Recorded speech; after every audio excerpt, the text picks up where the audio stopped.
La population chinoise a toujours été docile et obéissante, même en cas de contrôle sévère des épidémies.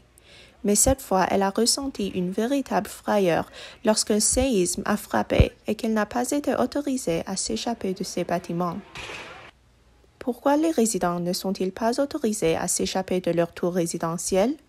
Voici la raison donnée par les administrateurs de la propriété. Tout le monde, rentrez chez vous. Ne vous rassemblez pas ici. Ce n'est qu'un tremblement de terre. Quel genre de scène les habitants du Sichuan n'ont-ils pas vécu? Résidents, s'il vous plaît, rentrez vite chez vous. Chacun d'entre vous, ne restez pas en dehors de votre résidence. Oui, même les pandas géants de la province du Sichuan peuvent fuir de l'intérieur vers les champs en cas d'urgence, comme durant un tremblement de terre. Mais les humains, qui sont aussi des êtres vivants, ne peuvent pas.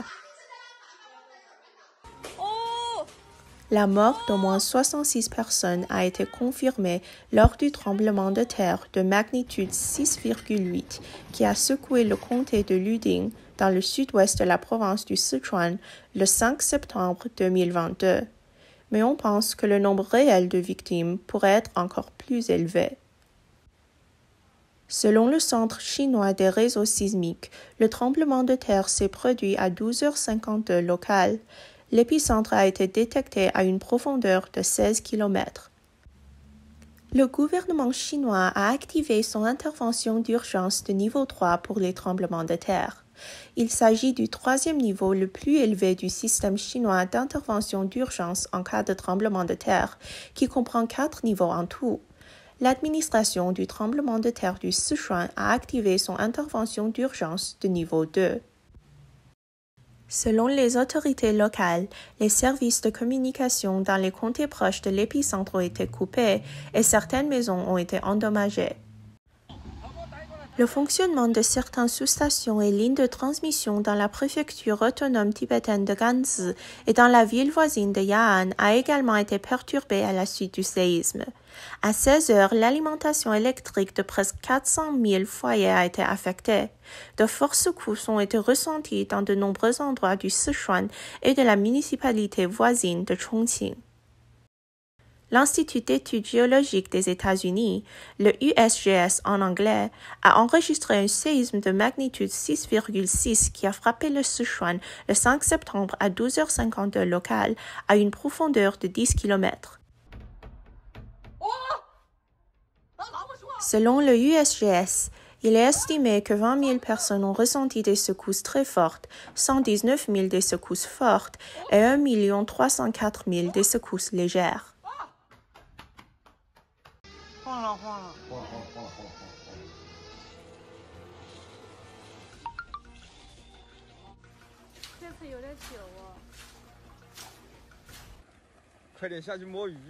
Le 4 septembre, un internaute du Sichuan a photographié des poissons sautant à la surface d'un étang local, se demandant s'il s'agissait d'un signe avant-coureur d'un tremblement de terre. Le même jour, de nombreux oiseaux et chauves-souris ont été aperçus dans le ciel de certaines villes de la province du Sichuan. Donc, le fait est qu'un séisme de magnitude 6,8 s'est produit dans le comté de Luding. Les habitants de la région ont-ils reçu des alertes? Certaines villes n'ont rien reçu et d'autres oui. 1 minute avant le séisme, par exemple, les habitants de Chongqing ont reçu une notification. Dans 64 secondes, l'onde transversale du tremblement de terre atteindra le district de Jiangbei dans la ville de Chongqing. L'épicentre se trouve à Luding, dans le Sichuan, avec une magnitude d'alerte de 6,9 et une forte secousse. Dans l'ensemble, il semble que l'observation des comportements anormaux des animaux donne de meilleures chances de survie que l'écoute des notifications du gouvernement. Un jour plus tôt, après qu'une vidéo montrant un grand nombre de chauves-souris ou d'oiseaux dans le ciel de la province du Sichuan ait circulé sur Internet, les experts chinois ont expliqué qu'il s'agissait d'un phénomène naturel normal. Au cours des 2 derniers mois, les villes situées dans le cours supérieur du fleuve Yangtze, la province du Sichuan et la municipalité de Chongqing ont été les endroits les plus chauds de Chine. En raison du manque de précipitations, la sécheresse a été sévère. Dans le folklore chinois, un dicton dit qu'une grande sécheresse est suivie d'un grand tremblement de terre. Un éminent géologue chinois a également proposé la théorie de la relation sécheresse-séisme. Après avoir comparé 229 cas survenus au cours du siècle dernier, il a constaté que la zone de l'épicentre des séismes de magnitude 6 ou plus connaît souvent une sécheresse 1 à 3 ans avant le séisme. Plus la zone de sécheresse est grande, plus la magnitude du tremblement de terre est grande. Si le tremblement de terre a lieu dans l'année, il s'agit d'un petit tremblement de terre. Mais si la sécheresse a lieu 2 ou 3 ans avant le tremblement de terre, il est très probable qu'il s'agisse d'un grand séisme.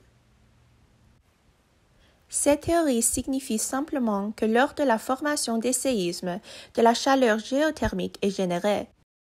Cela entraîne directement une augmentation de la température de surface, une diminution de la teneur en eau de l'air, une baisse de l'humidité et une plus grande difficulté à former des nuages, de sorte qu'il y a moins de précipitations.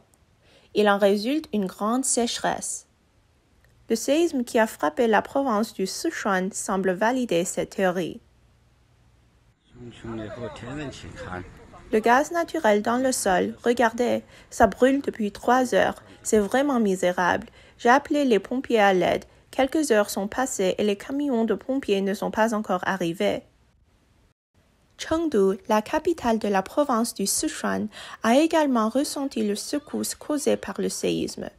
La ville de Chengdu, qui compte plus de 20 millions d'habitants, a été soumise à un confinement massif à 18 heures le 1er septembre pendant une autre flambée de l'épidémie. Bien que les autorités n'aient pas utilisé le terme « confinement », les habitants ont été invités à rester par principe chez eux. Il leur a été interdit d'entrer dans leur quartier ou d'en sortir. Les autorités ont demandé à toute la population de subir un test de dépistage de l'acide nucléique pendant 4 jours consécutifs. Dès que la nouvelle s'est répandue, le public a recommencé une série d'achats de panique comme auparavant.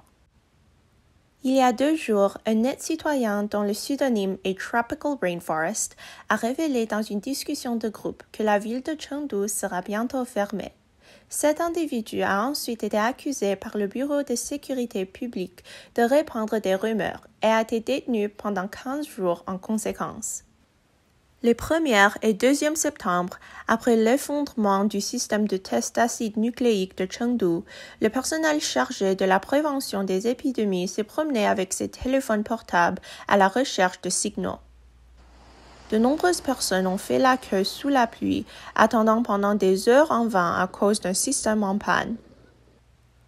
Au petit matin du 3e septembre, le système a été rétabli et plus de la moitié de la population de Chengdu s'est levée au milieu de la nuit pour aller faire ses tests d'acide nucléique. Maintenant que le système est rétabli, tout le monde peut faire son test d'acide nucléique. Ensuite, les gens ont fait la queue pour le test d'acide nucléique de minuit jusqu'au matin, qu'il pleuve ou qu'il vente.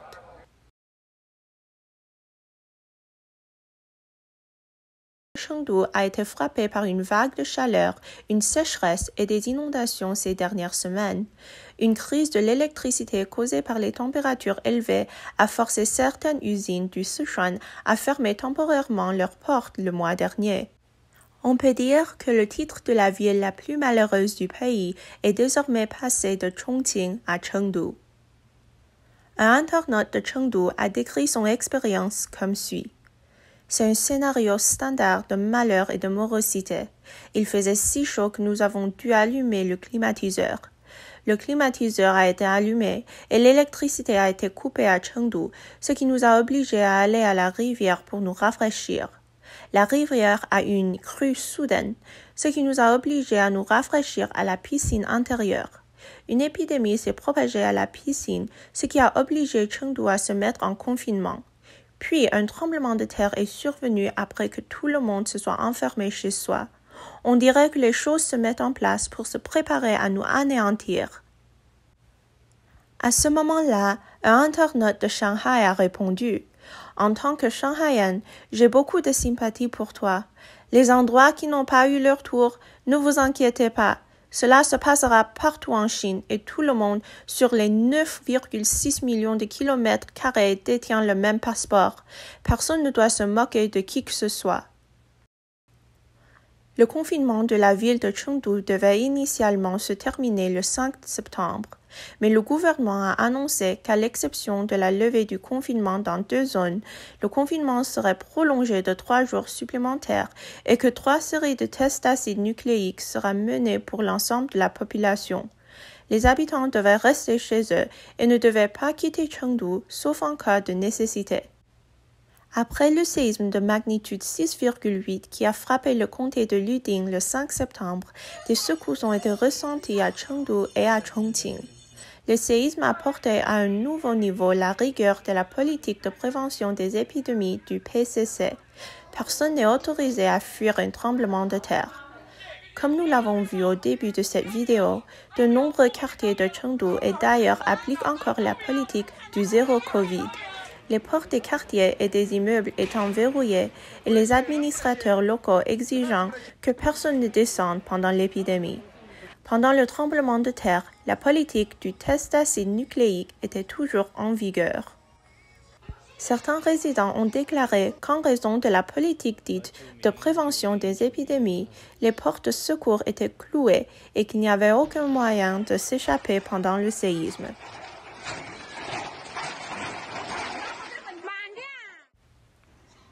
Certaines personnes ont tenté de s'enfuir dans des espaces ouverts pendant le séisme, tandis que d'autres ont écouté le gouvernement de bon gré. Un avocat de Chengdu a écrit « Il est tout à fait naturel de fuir un tremblement de terre. Je suis allé au premier étage et je suis resté là pendant 10 minutes, mais personne n'est descendu. » Il existe également des personnes qui ont non seulement adopté l'idéologie de lavage de cerveau du PCC, mais qui souhaitent également l'utiliser pour contrôler les autres. Un avocat qui a ressenti la réplique du tremblement de terre a couru dans un quartier voisin et a été agressé.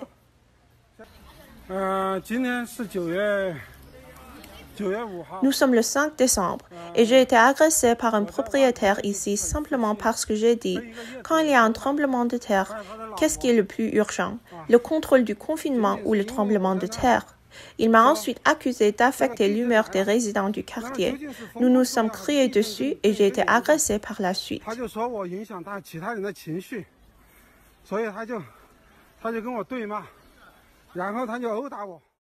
L'avenir de la population chinoise s'annonce de plus en plus difficile, marqué par des catastrophes naturelles et provoquées par l'homme, ainsi que par des portefeuilles en baisse.